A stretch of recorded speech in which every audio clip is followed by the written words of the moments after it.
ETV YouTube ఛానల్స్లో మీ వ్యాపార ప్రకటనల కోసం ఈ నంబర్కి కాల్ చేయండి. రాబోయి చందమామ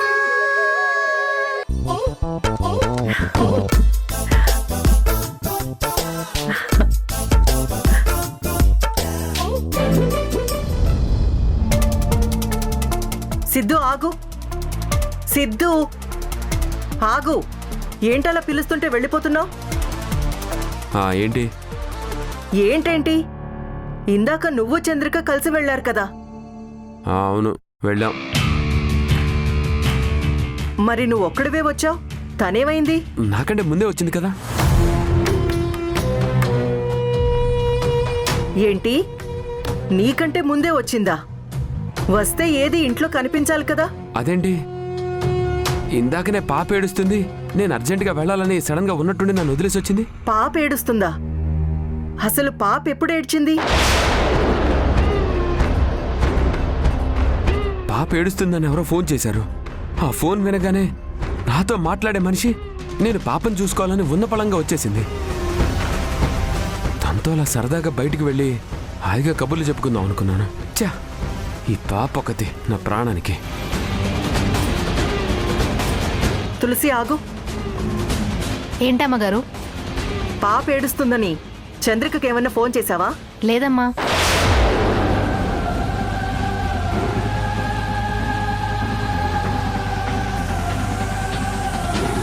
నువ్వు చేయలేదా?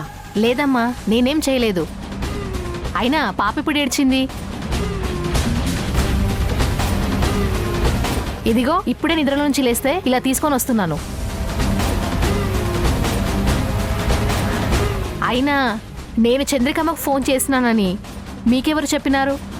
అదంతా ఏం లేదులే, నువ్వెళ్ళు. అట్నే అమ్మా. విన్నావా? అసలు చంద్రికకి ఎవరూ ఫోన్ చేసిందే లేదు.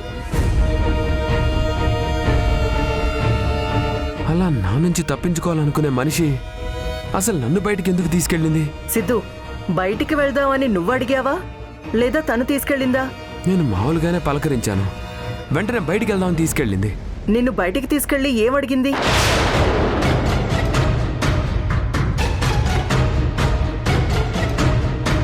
అబ్బా సిద్ధు, అడుగుతుంది నిన్నే. చంద్రిక నిన్ను బయటికి తీసుకెళ్లి ఏమడిగింది? అవన్నీ నీకెందుకు సిస్టర్, వదిలే.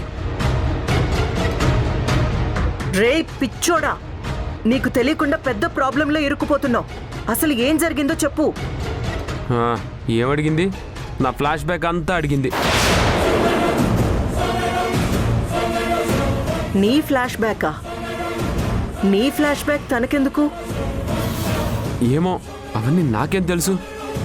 అడిగింది, నేనేం చెప్పలేదు.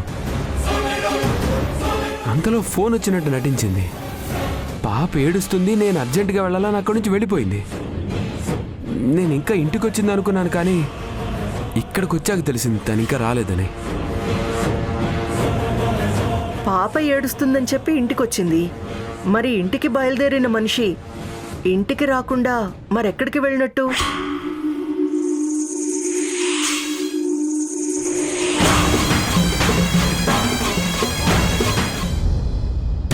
నేను చెప్తూనే ఉన్నాను అత్తయ్య, ఆ సిద్ధుని మన దారికి తీసుకురావడం అంత ఈజీ అయిన విషయం కాదు అని చెప్తే మీ అబ్బాయి విననే లేదు. వెళ్ళు వెళ్ళు అని పంపించాడు. ఆయనే చెప్పాడు కదా అని చెప్పి ఇష్టం లేకపోయినా ఆ సిద్ధుతో కలిసి బయటకు వెళ్ళాను. ఎంత అడిగినా నోరెత్తలేదత్తయ్య. అవునా? మరి నువ్వంటే వాడికి చాలా ఇష్టం కదమ్మా. ఆ మౌనిక మెళ్ళో తాళి కట్టడం వల్ల నిన్ను తన భార్య అనుకుంటున్నాడు. నీకోసం ఏదైనా చేయటానికి సిద్ధంగా ఉన్నాడు కదా. అలాంటిది నువ్వడిగినా నిజం చెప్పకపోవటం ఏమిటి?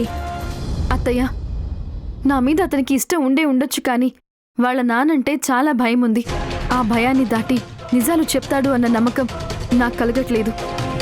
అప్పటికి చాలా ప్రయత్నించి చూశాను, కానీ ఉపయోగం లేకుండా పోయింది. ఎంత అడిగినా నా కోసం ప్రాణమైనా ఇస్తాను అంటాడు, కానీ ఆ వీరభద్రానికి సంబంధించిన ఏ ఒక్క విషయమూ బయట పెట్టట్లేదు అత్తయ్య. నాకు నమ్మకం పోయింది. అతనేం చెప్పడు. చూడమ్మా, ఒక నిజం ఒక మనిషి నుంచి రాబట్టాలి అంటే మనం చాలా ఓర్పు సహనంతో ఉండాలి. నిజమే, అతనికి తండ్రంటే భయం ఉండుండొచ్చు, కానీ నీ మీద ప్రేమ కూడా ఉంది.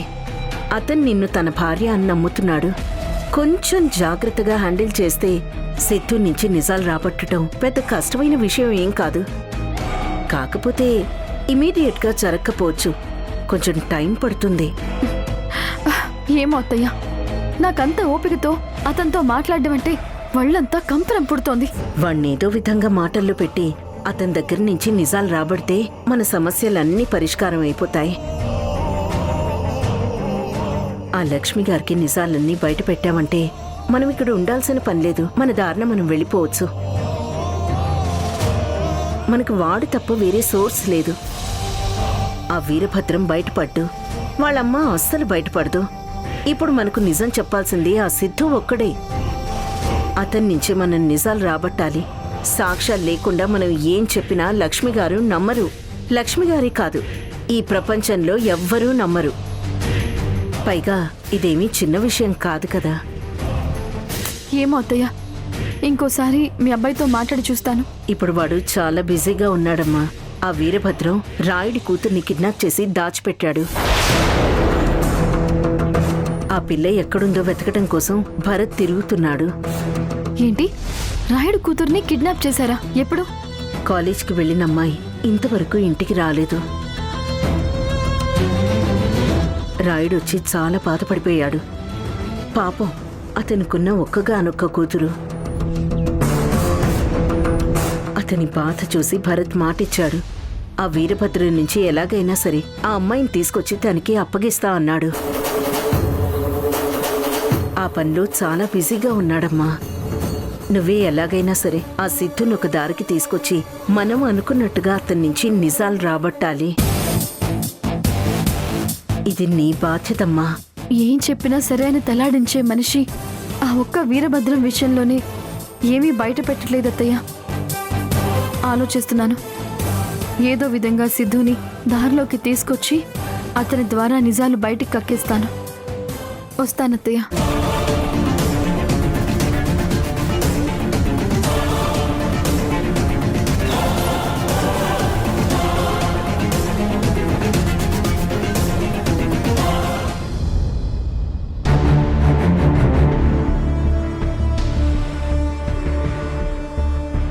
బాబు, రాయుడు, నీ కూతుర్ని నేను సేఫ్గా తీసుకుని రావాలంటే నువ్వు ఒక పని చేసి పెట్టాలి. ఏం చేయమంటారయ్యా, చెప్పండి. నువ్వు సరాసరి వీరభద్రం దగ్గరికి వెళ్ళి నీ కూతురు కనిపించట్లేదని బాధపడుతూ చెప్పాలి. ఏందయ్యా, ఆయనతో చెప్పాలనా? నా బిడ్డని తీసుకుపోయి దాచింది ఆయనేనని అనుమానిస్తా ఉంటే ఆయన కాడికి పోయి నా బిడ్డ కనిపించట్లేదని ఎట్టా చెప్పమంటారయ్యా? చెప్పాలి రాయుడు, అప్పుడే ఆ వీరభద్రం అసలు రంగు బయటపడుతుంది. ఇప్పటి వరకు నీ కూతుర్ని అతడే తీసుకెళ్లాడు అని అనుకుంటున్నావు తప్ప సరైన ఆధారాలు లేవు. కానీ ఇప్పుడు నువ్వు పోయి చెప్పావంటే వీరభద్రం మొహంలో ఆ గర్వం కనిపిస్తుంది. అతని మాటల్లో నీ కూతుర్ని తీసుకెళ్లాడో లేదో చాలా స్పష్టంగా తెలుస్తుంది. దాన్ని బట్టి మనం ఏం చేయాలో ఒక నిర్ణయం తీసుకుందాం. ఈ ఊళ్ళో నా జోలికి వచ్చేవాడంటూ ఎవ్వడూ లేడు బాబు. నేనంటే చాలా మందికి భయం ఉండాది. అట్లాంటిది నా కూతుర్ని తీసుకుపోయి దాచిపెట్టేంత ధైర్యం ఎవ్వడికి లేదు బాబు. అలా చేయగలిగింది ఆ వీరభద్రం ఒక్కడే. ఈ ఒంటి చేత్తో ఎంతమందిని చంపినానో ఈ ఊళ్ళో అందరికీ తెలుసు. నేను ఏం చేసినా ఆ వీరభద్రం కోసం, ఆ కుటుంబం కోసమే చేసినాను బాబు. ఓ వీరభద్రాన్ని నమ్మి నా జీవితాన్ని నాశనం చేసుకున్నాను బాబు. ఇదిగో ఒక చెయ్యి కూడా పోగొట్టుకున్నాను. నా పెళ్ళం వద్దయ్యా వద్దయ్యా అని, ఈ గొడవలు మనకు వద్దని, ఆ వీరభద్రాన్ని నమ్మొద్దని నెత్తి నోరు బాదుకున్నది. నేను వినలేదు బాబు. ఆఖరికి చావు బతుకుల్లో ఉన్నా ఫోన్ చేసి రారా రాయుడు అంటే ఉన్న పళంగా అన్నుచి వెళ్ళిపోయినాను. కనీసం నా భార్య ఆఖరి చూపులు కూడా నాకు దక్కలేదు. ఆ వీరభద్రం కోసం నా కొడుకును కూడా చంపుకున్నాను బాబు. నీకు కొడుకున్నాడా? ఉండేవాడు బాబు, సిన్నోడు. పసిబిడ్డగా ఉన్నప్పుడే ఆడికి ఒంట్లో నలత చేసినది. ఆసుపత్రికి తీసుకెళ్లాలయ్యా అంటే నీ బిడ్డ ప్రాణాలకి నా ప్రాణం అడ్డు అన్నాడు బాబు. నీ బిడ్డకి ఏ బాధ లేకుండా డాక్టర్కు చూపించే బాధ్యత నాది అన్నాడు. నా చేతికి కత్తిచ్చి పగోణ్ణి సంపమని పంపించినాడు. నేనైతే పగోణ్ణి చంపినాను కానీ ఆయన మాత్రం నా బిడ్డని కాపాడలేదు బాబు. అసలు నా బిడ్డ గురించి పట్టించుకున్నదే లేదు. సమయానికి వైద్యం అందక నా కొడుకు చచ్చిపోయినాడు బాబు. అప్పటి నుంచి నా పెళ్ళానికి నా మీద కోపం పెరిగినది. నా బిడ్డని తీసుకుని వెళ్ళిపోయినది. అప్పుడైనా నేను మారతానేమోనని చాలా ఎదురు చూసినది బాబు. కానీ నేను మారలేదు. ఈ వీరభద్రమే దేవుడు అనుకుని ఈడికి ఊడిగం చేసినారు బాబు. చివరికి ఇంత చేస్తే నా కూతుర్ని తీసుకుపోయి ఈరోజు నాతోనే ఆటలాడుతున్నాడు బాబు. రాయుడు, ఆ వీరభద్రం గురించి నాకంతా తెలుసు. ఇప్పుడు నేను ప్లాన్ చేస్తుంది కూడా వీరభద్రాన్ని సాక్ష్యాధారాలతో సహా బయట పెట్టాలని. నేను ఈ క్షణంలో తలుచుకుంటే పోలీసులతో వెళ్ళి నీ కూతుర్ని సేఫ్గా తీసుకురావడం నాకు పెద్ద విషయం ఏమీ కాదు. కానీ దానివల్ల వీరభద్రాన్ని మనం ఇరికించలేం. నేను హామీ ఇస్తున్నాను కదా, నీ కూతురు మీద ఈగ వాలదు, నాది గ్యారంటీ.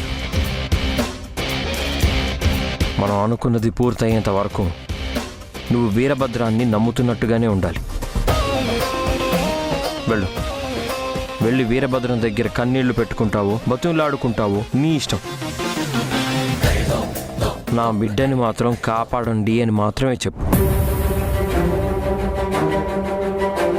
అతని మాటల్లో దొంగ చేతికి తాళాలు ఇచ్చినట్టుగా అయిపోతాయి.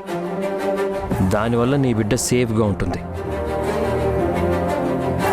నా మాట విను రాయుడు, నేనెంతో ఆలోచించి చెప్తున్నాను. నువ్వు వెళ్ళి ఆ వీరభద్రంతో నా బిడ్డ బాధ్యత నీదే అని చెప్పు. ఆయన ఏం చెప్తాడో తెలుసుకున్న తర్వాత మనం ఫర్దర్గా ఏం స్టెప్ తీసుకోవాలో ఆలోచిద్దాం. సరేనా? అట్టాగే బాబు.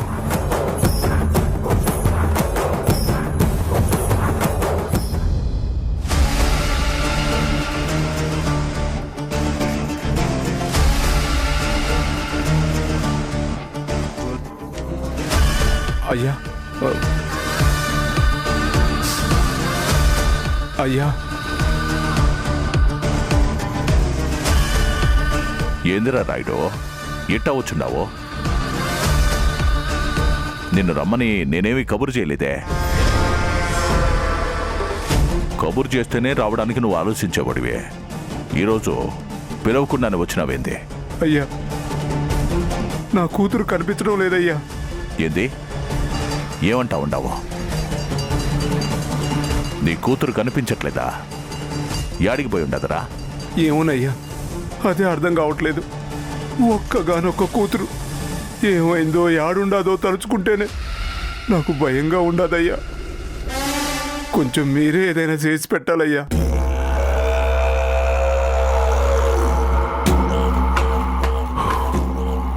ఎందుకురా అంత భయపడతావో? నీ కూతుర్ని బాగా చదివించి గొప్పదాన్ని చేయాలని తీసుకుపోయి కాలేజీలో జరిపించినావు కదా.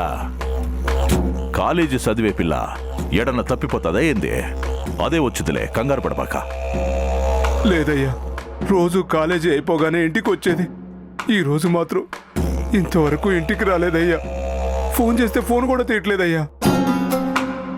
ఏమో నాకు భయంగా ఉండదయ్యా. ఫోన్ కూడా తీయట్లేదా? అదేందిరా అదే? నీ కూతురికి నువ్వంటే చాలా ప్రాణం కదా, నీ ఫోన్ తీయకపోవడం ఏంది?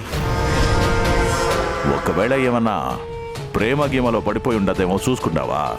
అదేం లేదయ్యా, నా కూతురు అట్లాంటిది కాదయ్యా. ఒరేయ్, ఎవడి బిడ్డ ఆడికి చాలా పద్ధతైన పిల్లలాగానే కనిపిస్తాదిరా. గడప దాటకుండా ఇంట్లో ఉన్నంతకాలం ఏ ఆడపిల్ల అయినా మనం చెప్పినట్టే ఇంటది. ఒక్కసారి గడప దాటిపోయిందా ఇక మనం చేసేదేమీ లేదు. ఎవడో ఒకడో 4 మాటలు చెప్పి ముగ్గులో దింపుంటాడు. అయినా నువ్వేం కంగారు పడమాక, నేను వెతికి పెడతాలే. నా కాడ పనిచేసేవాడికి కష్టం వచ్చినప్పుడు నేను కాకపోతే ఇంకెవరు ఆదుకుంటారు? నీ కూతురు సంగతి నాకు వదిలే.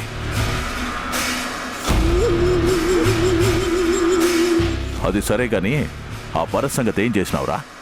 ఆని సంపరా అని చెప్పి నీకెన్ని దినాలు అయిందిరా? నువ్వు తలుచుకుంటే ఆడిని సంపడం ఎంతసేపు?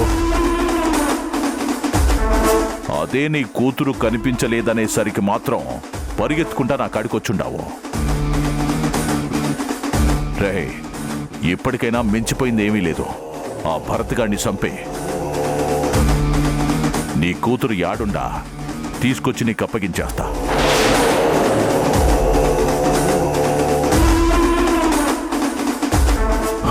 ఏందిరా అట్టా చూస్తున్నావో? నీ కూతురు గురించి నేను ఆలోచిస్తాను. నేను చెప్పిన దాని గురించి నువ్వు ఆలోచించు. అర్థమై ఉండదా? అయ్యా, నేను ఒక మాట అడుగుతాను, చెప్తారా? ఏందిరా? నా కూతురు యాడుండాదో నీకు నిజంగా తెలుసునా అయ్యా? ఏందిరా, నన్నే అనుమానిస్తున్నావా ఏంది? అది కాదయ్యా, నా నుండి ఏదైనా తప్పు జరిగుంటే నన్ను శిక్షించండి అయ్యా. అంతేకాని నా మీద కోపంతో నా బిడ్డనేమన్నా దాచిపెట్టి ఉండారేమోనని అనుమానం వచ్చి అడుగుతుండానయ్యా. రేయ్, నువ్వు ఎవరితో మాట్లాడుతున్నావో అర్థమవుతుండదా? వీరభద్రవీడా, ఇట్ట మాట్లాడేది ఇంకొకటి గనక అయ్యుంటే ఈ పాటికే పీక తెగిపోయి ఉండేది. నువ్వు కాబట్టి వదిలేస్తా ఉండాను. ఎప్పటికైనా మించిపోయింది లేదో. నీ కూతురు సంగతి నాకు వదిలేసి నువ్వు వెళ్ళి ముందు ఆ భరత్ గాడి గురించి ఆలోచించు. ఏడో. అట్టగేనయ్యా, అట్టగే.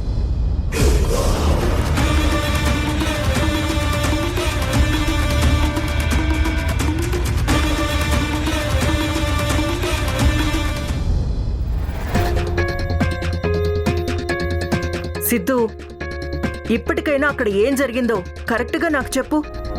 మీ ఇద్దరి మధ్యన ఏం జరిగిందో చెప్తే ఆ చంద్రిక ఎందుకు అలా బిహేవ్ చేస్తుందో నేను నీకు అర్థమయ్యేలా చెప్తాను. చెప్పు సిద్ధు, అసలు చంద్రిక నిన్నేమడిగింది? కేవలం నీ పర్సనల్స్ గురించే అడిగిందా, లేక ఇంకేమన్నా తెలుసుకోవాలని ప్రయత్నించిందా? అది కాదు సిస్టర్, మేమిద్దరం భార్యాభర్తలం. మా మధ్యనేవో చాలా ఉంటాయి. అవన్నీ నువ్వు ఇలా అడగడం ఏం బాగోలేదు. రేయ్, నువ్వు మరీ పిచ్చోళ్ళ ఉన్నావు. తను నిన్ను ఫూల్ని చేస్తుంది, నిన్ను అమాయకుణ్ణి చేసి ఆడుకుంటుంది. సిద్ధు, ప్లీజ్, నేనెందుకు చెప్తున్నానో అర్థం చేసుకో. ఇది నీకే కాదు, టోటల్ మీ ఫ్యామిలీకే చాలా ప్రమాదం అవుతుంది. అయినా నువ్వు తాళి కట్టిన భర్తవి కదా, ఇప్పటి వరకు ఏ రోజైనా నీతో నవ్వుతూ మాట్లాడిందా? చూడు సిద్ధు, తను పక్క ఫ్రాడ్. కావాలనే నీ చేత తాళి కట్టించుకుంది. ఇప్పుడు నిన్ను కావాలనే బయటికి తీసుకెళ్లి మీ రహస్యాలన్నీ తెలుసుకోవాలని ప్రయత్నం చేస్తుంది. ఇప్పటికైనా నువ్వు నన్ను నమ్మి అక్కడ ఏం జరిగిందో చెప్పు. తను నువ్వు అనుకున్నంత అమాయకురాలేం కాదు. రుద్రాణి, రుద్రాణి, రుద్రాణి,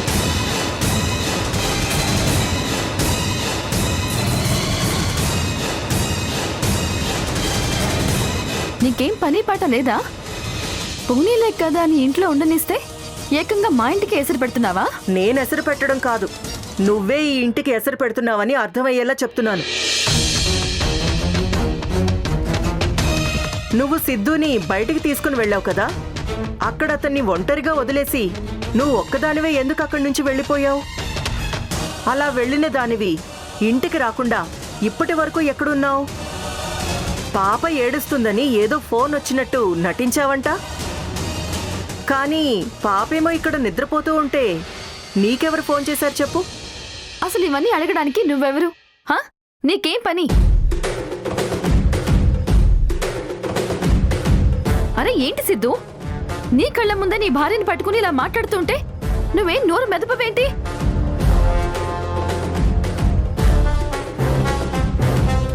సిద్ధు, మనిద్దరం భార్యాభర్తలు. నేను నిన్ను ఇష్టపడి పెళ్లి చేసుకున్నాను. భార్యాభర్తలు అన్న తర్వాత చిన్న చిన్న డిఫరెన్సెస్ అవి ఉంటాయి. అవి మాట్లాడి పరిష్కరించుకోవాలి. నేను నిన్ను బయటికి తీసుకువెళ్ళిన పర్పసే అది. అయినా ఆ విషయాలు అన్ని అడగడానికి ఈ రుద్రాణి ఎవరు? హలో, నువ్వు మాటలతో మ్యాజిక్ చేసి తప్పించుకోవాలని చూడకు. ఆఫ్ కోర్స్ అడుగుతాను. తను నా భర్త, నా మెళ్ళో తాళి కట్టాడు. ఏంటి సిద్ధు, దీనికి కూడా నేను ఎక్స్ప్లెనేషన్ ఇవ్వాలా? చూడు సిస్టర్, చంద్రిక చెప్పినట్టు ఇది మా పర్సనల్. మేమిద్దరం ఈరోజు కొట్టుకుంటాం, రేపొద్దున కలిసి ఉంటాం. అది మాకు సంబంధించిన విషయం. ఈ విషయంలో నువ్వు ఇన్వాల్వ్ అవ్వడం మంచిది కాదు. అది కాదు సిద్ధు, నేను చెప్పేది. నీకు ఒక్కసారి చెప్తే అర్థం కాదా? మర్యాదగా నువ్వు ఇక్కడి నుంచి వెళ్తావా లేక? చంద్రిక, చూడండి సిస్టర్, ముందు ఇక్కడి నుంచి వెళ్ళిపోండి. అది కాదు సిద్ధు. ప్లీజ్ వెళ్ళమని చెప్తున్నాను కదా, వెళ్ళండి.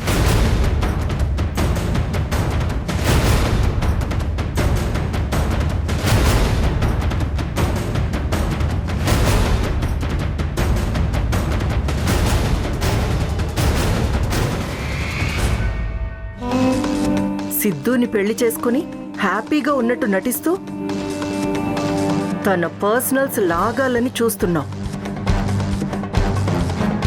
ఎందుకు ఇదంతా చేస్తున్నావో ఏ రోజుకైనా తెలుసుకొని నీకు చెక్ పెడతాను చంద్రిక.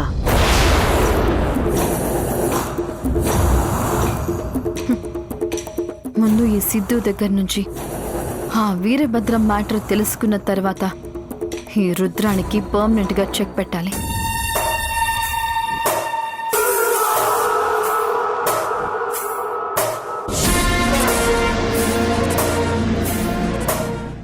నేను ఇన్ఫర్మేషన్ ఇవ్వాలంటే ముందు మన ఇద్దరి మధ్య అది జరగాలి. ఏం మాట్లాడుతున్నావు సిద్ధు? ఏమీ తెలియనట్లు చిలిపి. మన ఇద్దరి మధ్య ఫస్ట్ నైట్ జరగాలి. అప్పుడే నేను ఏదైనా నిజాలు చెప్పగలుగుతాను.